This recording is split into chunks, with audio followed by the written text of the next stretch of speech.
Mshukuru sana Mwenyezi Mungu kwa kutujalia uhai na afya na kutupa fursa ya kukutana hapa leo katika kongamano hili la wanawake kwa ajili ya kuhamasisha matumizi ya nishati safi ya kupikia, hasa nishati ya umeme. Katika viumbe ambavyo Mungu amewaumba binadamu, mwanamke amepewa uwezo wa juu sana wa kukabiliana na mazingira yake na uvumilivu ambao mwanaume hana. Lengo la kongamano letu ni kuhamasisha matumizi ya nishati safi ya kupikia ya umeme.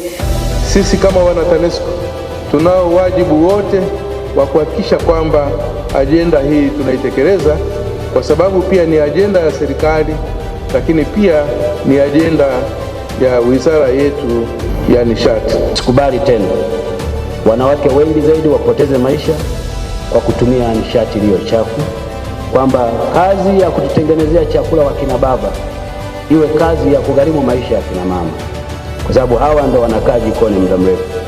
Tumeambiwa madhara mengi ya matumizi ya nishati isiyokuwa safi. TANESCO lazima muwe kwenye driving seat ya kuhakikisha kuwa nishati safi ya kupikia, huduma ya umeme kwa Watanzania inapatikana. Maendeleo ya sekta ya nishati safi hayawezi kufikiwa bila ushiriki wa wanawake.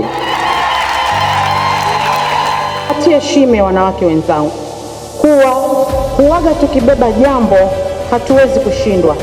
Huwaga tunabeba mambo yetu kweli kweli, na sasa niwaombe tuendelee kuunga mkono ajenda hii ya Mheshimiwa Rais kwa sisi wenyewe kutumia nishati safi ya kupikia majumbani na kuacha kabisa nishati isiyo safi.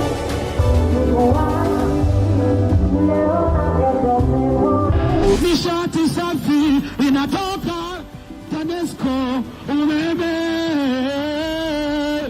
Nataka nisikia shangwe kwa Rais Samia, kinara wa nishati safi namna hiyo.